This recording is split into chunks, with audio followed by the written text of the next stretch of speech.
Wesh wesh, c'est maléfique. Alors j'espère que vous allez bien et on se retrouve donc aujourd'hui pour la deuxième partie de notre petite aventure au système solaire. Donc nous sommes actuellement dans la partie 2 d'explication sur Saturne, notre planète Saturne. Alors nous étions arrêtés dans la partie 1, au moment où ça a coupé, je vous l'avais dit d'ailleurs.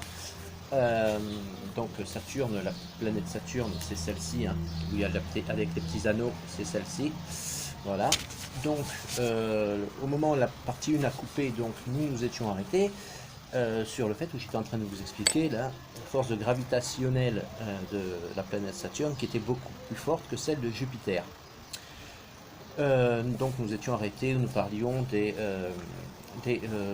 satellites. Alors, Jupiter, donc disons que lorsqu'elle a sa force d'attraction par rapport donc aux satellites, si vous voulez, elle va les attirer vers elle, mais elle va les laisser avec la même distance entre les météorites, qui vont toujours avoir à peu près la même distance, qui vont plus ou moins se percuter, mais euh, qui vont rester dans un axe, tourner autour de la planète sur un axe de rotation qui va rester à peu près à la même vitesse.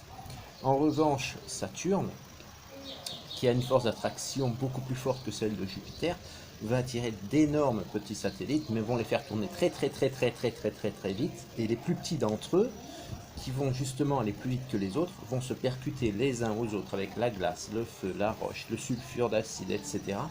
Et à force, à force qu'ils vont se percuter entre eux, donc ils vont se choquer, ce qui va finir, à force que les astéroïdes entre eux prennent des impacts, à prendre une forme circulaire. Ça ne veut pas dire qu'ils vont devenir ronds comme une sphère, mais ils vont commencer à prendre une forme circulaire.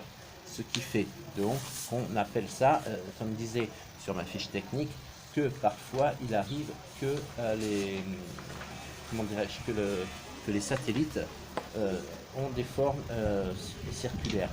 Alors, parmi donc, tous ces satellites, donc, il y en a 62 hein, connus actuellement, donc je rappelle. Donc il y en a 7 qui sont les plus importants. Donc je vais vous donner les. Et qui, donc voilà, donc pour que leur gravité leur ait donné une forme sphérique aussi. Donc, alors excusez-moi, il y a un peu de vent là d'un seul coup, ça s'est levé. Il y a donc Mimas, d'accord, il y a Encelade, il y a Tétis, Dionée, Rhea, Titan et Japet. Voilà. Donc Titan est notamment le seul satellite du système solaire avec une atmosphère dense constituée principalement de diazote et d'un peu de méthane.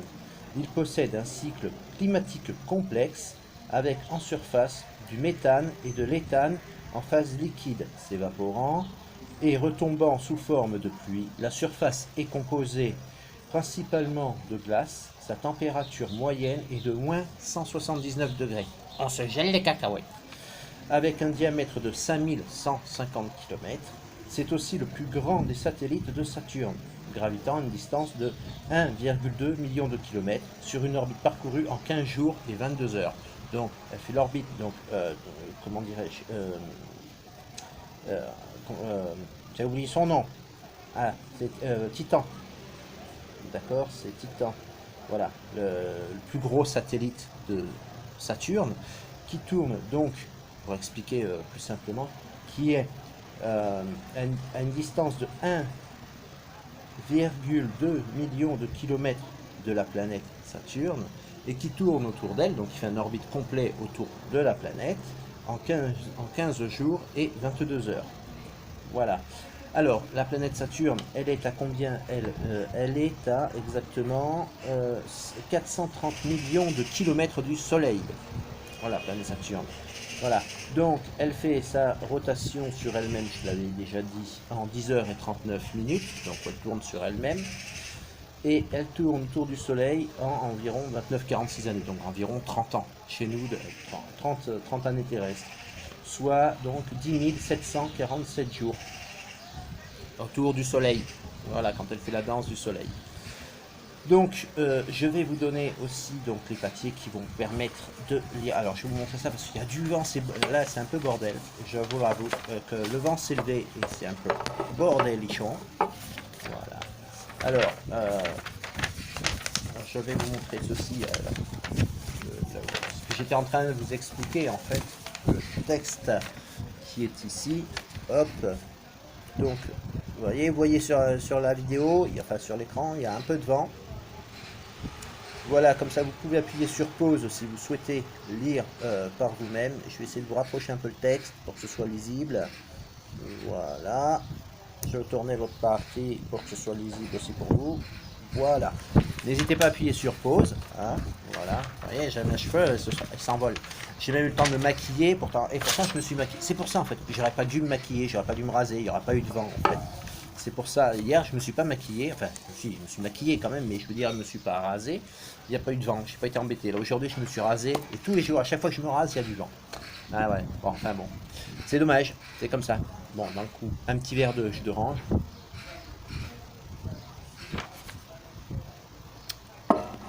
Voilà. Donc, enfin bon, on s'en fout. C'est pas le but de la vidéo. Donc, je rappelle un petit peu le briefing. C'est que donc la Saturne possède 3 anneaux, que c'est la deuxième planète la plus grosse de notre système solaire après Jupiter. C'est la deuxième grosse qu'il faut se taper. Et puis, bon, bah, elle a à peu près des points communs avec Jupiter, puisque bon, Jupiter un peu à 60, 67, 65 ou 67, je ne sais plus, j'ai pas le papier sous les yeux. En tout cas, si je crois que Jupiter a 67 lunes, Saturne en a 62. Elle est un tout petit peu plus petite que Jupiter. Elle a donc, elle aussi, comment dirais-je, du dihydrogène et de l'hélium, tout comme Jupiter. Donc elles ont toutes les deux quelques ressemblances. Elles sont pas tout à fait sœurs jumelles, loin de là, elles ne se ressemblent pas du tout. Mais en tout cas, à la limite, si je n'avais pas le choix, je préférais encore vivre sur Saturne que sur Jupiter. Malgré qu'il fasse très chaud, qu'il y aurait des vents tournant beaucoup plus fort à vitesse bien plus forte que sur Jupiter. Mais sur Jupiter, je me sentirais lourd, cramé, écrasé. Et sur Saturne, je me sentirais cramé, lourd, mais pas écrasé. Je me sentirais léger. Parce que je vous dis, Jupiter, vous la prenez dans les deux mains, elle vous écrase totalement. Vous prenez Saturne, du bout du petit doigt, elle tournera au-dessus de votre petit doigt. Voilà. Après, bon, c'est aussi une planète de gaz, donc ce qui veut dire qu'il n'y a pas de sol. Vous pourriez la traverser sans vous en rendre compte.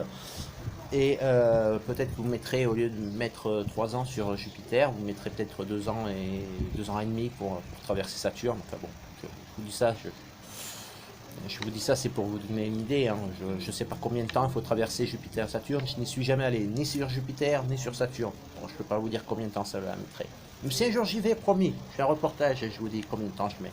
Si je ne suis pas grillé, ou cramé avant, ou carbonisé, ou sulfuré, ou bref. Et blablabla, et blablabla.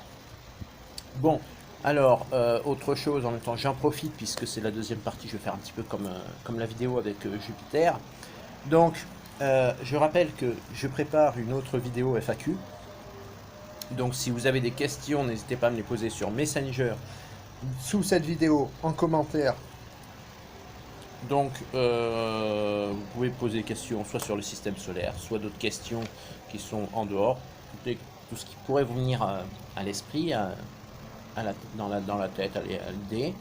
N'hésitez pas à poser vos questions, car je prépare une prochaine vidéo FAQ, dans lesquelles donc j'essaierai de répondre le plus simplement possible et le plus clairement et simplement possible à toutes les questions que vous pouvez vous poser. D'accord. Autre chose, j'espère que vous avez regardé ma vidéo sur l'acte B qui est déjà sortie. Si ce n'est pas le cas, ben allez-y, je vous en prie, juste après cette vidéo, foncez voir mon autre vidéo que j'ai posée donc sur l'acte B. Et la prochaine fois, donc on continuera notre aventure avec la planète qui s'appellera Uranus. Nous irons sur Uranus et vous verrez que Uranus aussi est beaucoup, on va dire un peu plus petite, mais ça aussi peut-être elle est encore différente. Voilà, je ne vous en dis pas plus pour le moment, ce sera dans la prochaine vidéo. Donc je vais quand même, avant de vous quitter, vous repasser une dernière fois, parce que le vent s'est un petit peu calmé, donc de façon à ce que vous puissiez voir le texte. Donc les chiffres d'abord de la planète. Hop, la planète en chiffres. Alors attendez, je vais essayer de... Voilà. Avec la belle photo, vous voyez. Voilà, hop. Comme ça, vous pourrez voir par vous-même. Ensuite, bon, les textes, donc là, il y a que vous puissiez lire à peu près que ça se voit bien, hein, voilà. N'hésitez pas à mettre sur pause, donc, hein, c'est pas simple de tout vous montrer parce que comme il y a du vent, n'est-ce pas? Voilà. Voilà. Donc, voilà, bon, vous direz un peu de vent, ça rafraîchit la cervelle aussi, vous voyez. Lâche pas, machin. En attendant, moi, qu'est-ce que je voulais vous dire? Donc, à très bientôt pour une prochaine vidéo. Donc, je rappelle que j'aurai bientôt une vidéo FAQ. Bientôt aussi, je vous ferai une vidéo concernant la petite Coupe du Monde, un petit peu avec le match des filles. Disons, on va dire mon avis personnel et puis un petit peu comment dirais-je, mon briefing à moi, mon ressenti sur le prochain match. Voilà. Donc la vidéo FAQ, hein. Et si vous voulez que je vous la fasse, je vous la prépare, n'hésitez pas à vous poser des questions sur Messenger, sous la vidéo ici. Et en même temps, vous pouvez aussi sur Facebook, sur ma page Facebook, Maléfica Swang. Je n'y suis pas très souvent, hein, je reconnais que je ne vais pas trop souvent sur Facebook, c'est pas trop mon truc. Mais vous pourrez me trouver plus facilement et poser vos questions donc, sur Messenger. Et ici, sur YouTube, sous la vidéo, vous pourrez poser donc en commentaire toutes vos questions. Pour la prochaine vidéo FAQ, donc FAQ plus, disons, mon ressenti sur le prochain match de la Coupe du Monde. Évidemment, nous continuerons en même temps notre série sur le système solaire avec la prochaine copine qui s'appellera donc Uranus, l'avant-dernière planète. D'ici là, soyez heureux avec un Z et un X. N'hésitez pas à vous abonner à ma chaîne, d'appuyer sur la clochette de notification qui vous permettra en temps et en heure de recevoir donc, mes vidéos. Et puis, soyez heureux, donc je le dis parce que je veux que vous soyez heureux. J'insiste bien sur le fait que je veux que vous soyez heureux avec plein de Z et plein de X. Donc je vous fais de gros bisous. Bonjour chez vous, la bise à votre chien, les amitiés aux poissons rouges. Et à très bientôt pour une prochaine vidéo. Wesh wesh, c'était Maléfique.